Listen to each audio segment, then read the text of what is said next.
Assalamualaikum warahmatullahi wabarakatuh. Kembali lagi di channel Emoy Aquatic. Apa kabar kalian semua dimanapun kalian berada? Semoga kalian sehat selalu, diberikan rezeki yang lancar dan barokah. Baik teman-teman, saya kali ini akan menceritakan saya waktu beberapa bulan yang lalu, itu hampir 2 bulan yang lalu teman-teman. 2 bulan yang lalu saya sempat kehilangan indera penciuman saya teman-teman. Saya tidak bisa mencium bau apapun, mau bau wangi, bau beneran, nggak bisa teman-teman.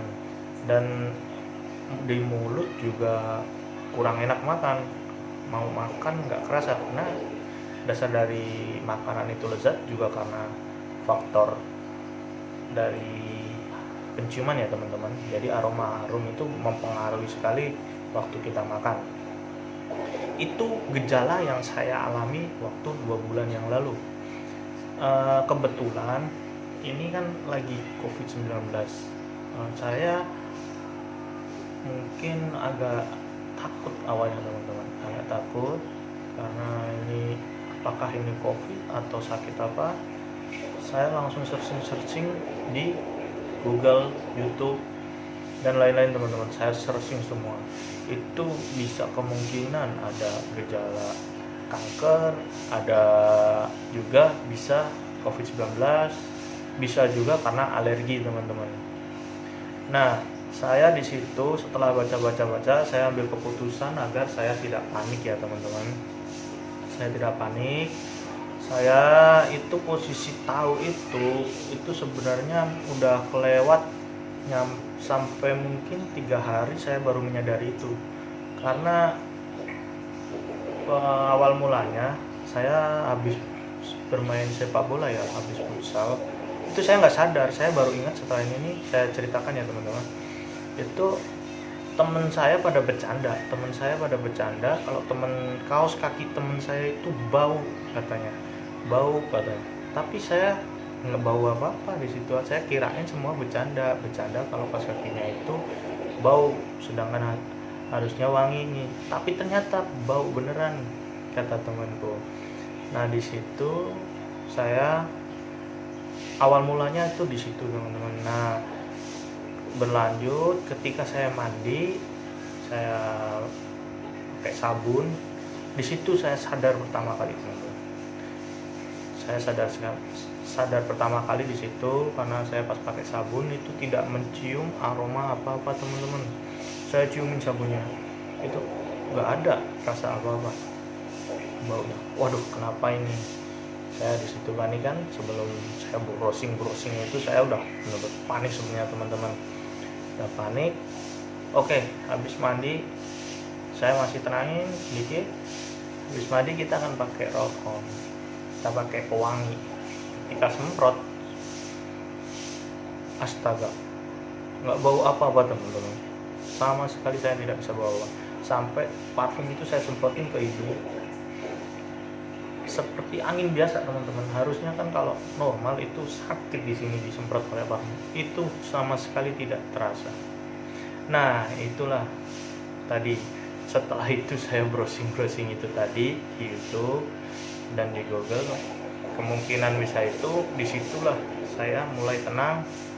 Saya tidak mau gegabah ambil keputusan. Saya sharing ke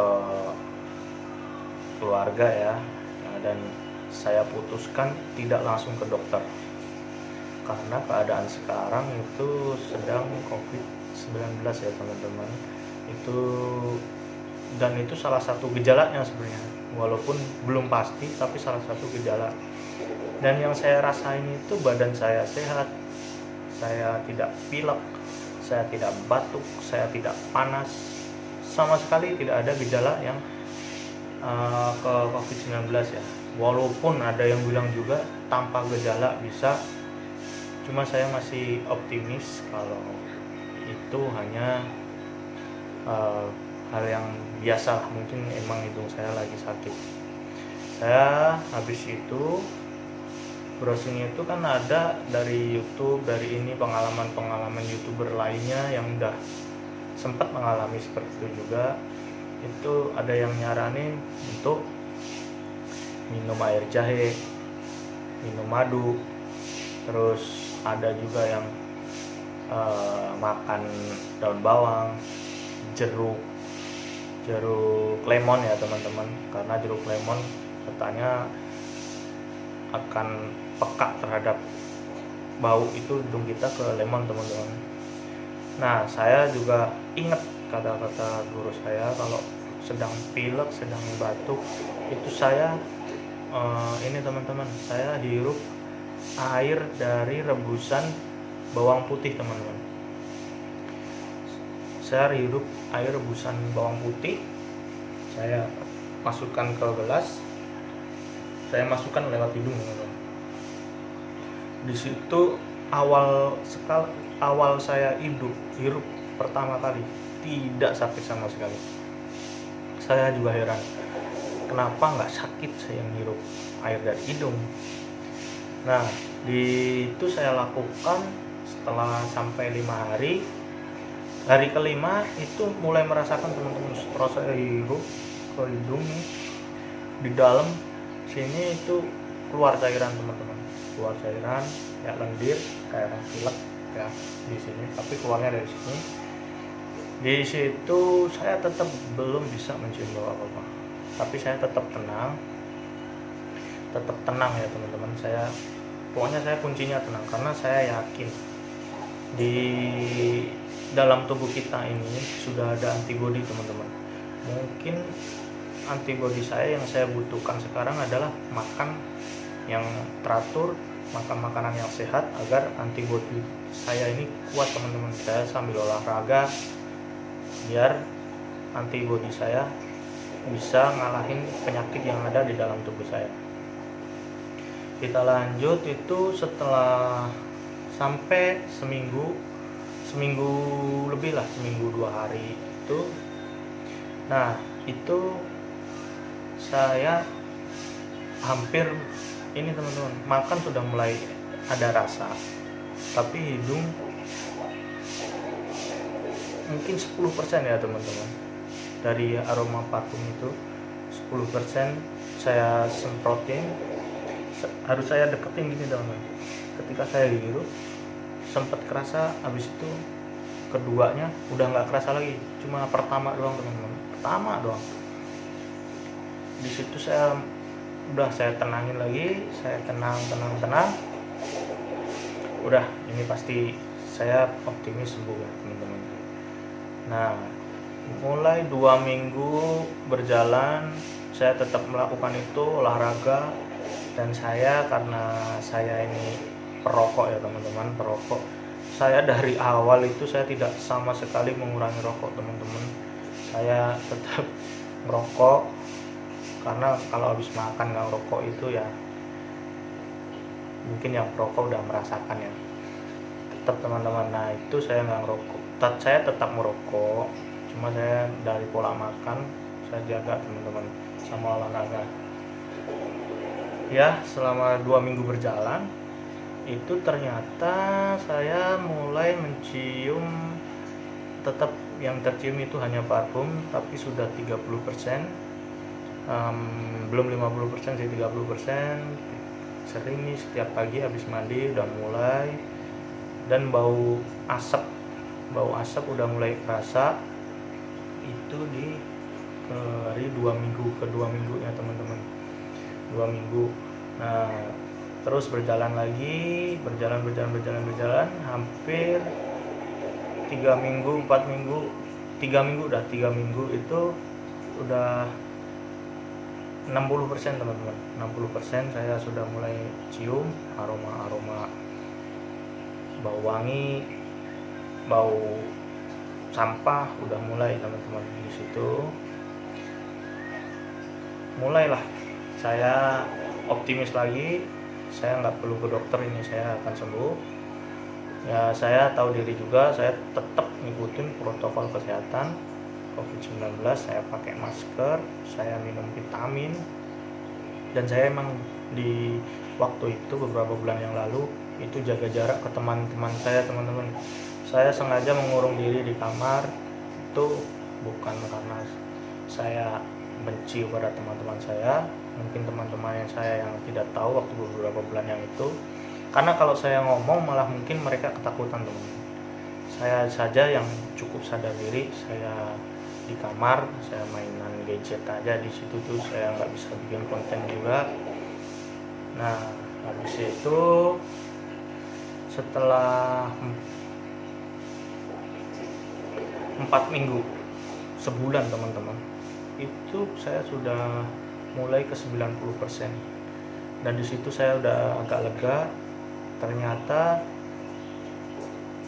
saya masih diberikan Tuhan untuk bisa mencium aroma di sini ya teman-teman. Saya masih bisa mencium aroma karena dari awal saya ini yakin kalau kunci utama saya itu adalah berdoa, karena segala penyakit itu pasti ada obatnya. Yang bikin penyakit itu pasti akan sembuh. Saya yakin di situ. Nah, di situ saya cuma pikiran paling positif saya ini lagi diuji sama Tuhan. Saya pikir ini adalah penghapusan dosa saya lah. Saya selama ini mungkin banyak dosa. Saya cuma pikirnya gitu teman-teman. Saya selalu berpikir positif. Jadi inilah pengalaman saya teman-teman. Jadi bagi teman-teman yang mengalami seperti saya, kalian kuncinya jangan panik. Kalau gejalanya mungkin sama seperti kalian bisa ikutin. Tapi kalau kalian nggak yakin, bisa langsung saja ke dokter teman-teman, karena itu yang paling berkompeten, paling tahu itu di dokter teman-teman. Dan sedikit ini ya teman-teman, kalau di apotek saran saya jangan pakai antibiotik ya teman-teman, karena itu kalau tidak dengan anjuran dokter itu sangat berbahaya bagi tubuh kita. Nanti penyakit itu akan lebih kebal teman-teman di dalam tubuh kita. Oke, segitu aja. Dan saya sampai saat ini alhamdulillah sehat ya, sudah bisa mencium lagi 100% seperti dulu. Saya sangat bersyukur sekali. Bagi teman-teman, semoga kalian sehat semua ya di rumah, dimanapun kalian berada. Kalian jaga kesehatan, karena sekarang ini musim-musimnya benar-benar orang sakit ya teman-teman, karena ada namanya virus COVID-19. Itu kalian tetap ngikutin protokol kesehatan, jaga pola makan kalian, minum vitamin, dan jangan lupa olahraga teman-teman. Karena saking sibuknya kita di rumah sekarang, kita nggak bisa keluar, kita lupa dengan olahraga. Baik teman-teman, segitu aja yang bisa saya bagikan, semoga bermanfaat. Pada intinya di sini jangan lupa berdoa ya teman-teman. Kunci utamanya itu teman-teman berdoa, karena saya yakin yang nyembuhin saya ini karena berdoa teman-teman. Saya berdoa kepada Allah yang Maha Esa agar saya diberikan kesembuhan, dan alhamdulillah sampai saat ini saya sembuh lagi. Oke teman-teman, segitu aja jumpa dari saya, semoga bermanfaat. Assalamualaikum warahmatullahi wabarakatuh.